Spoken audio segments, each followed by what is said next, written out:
Live from London, this is BBC News, May 28, 1941. 4 days ago on May 24th, our Royal Navy confronted the Kriegsmarine at the Denmark Strait, after the two German ships were detected several times off Scandinavia. This is Bismarck, one of the largest warships ever built by Germany and one of the largest built by any European power.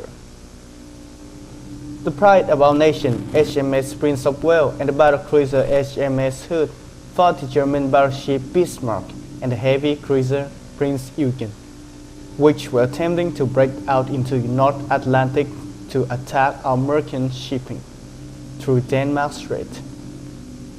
Less than 10 minutes after the opening salvo, a shell from Bismarck struck Hood, causing a giant pillar of flames to burst upward, followed by a catastrophic explosion, killing most of the crew. The Prince of Wales continued to exchange fire with Bismarck, but suffered malfunctions in her main armament and disengaged shortly after. Saddened by the tragic loss of HMS Hood, the pride of the Royal Navy, the people demanded revenge for the beloved battlecruiser.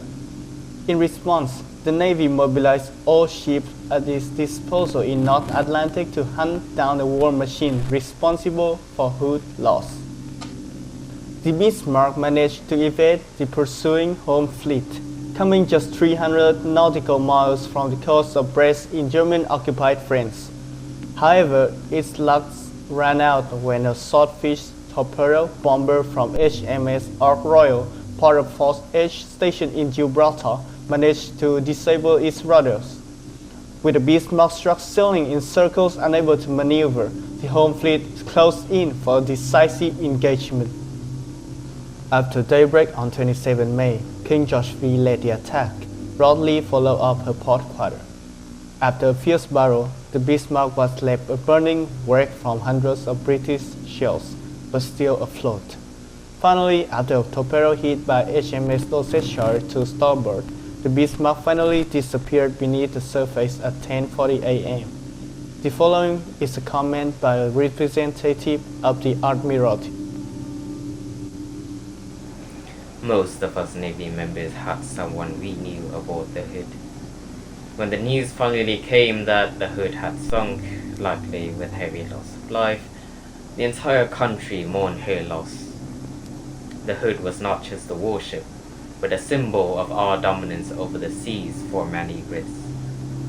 From the time of her commissioning in 1920 and for 20 years, the mighty Hood was crowned as the largest warship in the world. She had a main armament of 8 15-inch guns, placing her on par with Bismarck's firepower. However, for a ship of her time, her armor was hopelessly outmatched, and she ultimately sank because of it. The hunt for Bismarck in the following days would be a story of determination, perseverance, and a desire for vengeance for her loss. Sinking the Bismarck is a huge victory for us. But despite that, hundreds of German submarines and battlecruisers still remain in the Atlantic Ocean, threatening our merchant shipping line every day. Our Royal Navy forces are now currently developing more strategies, newer weapons and ships in order to deal with future German attack on the ocean.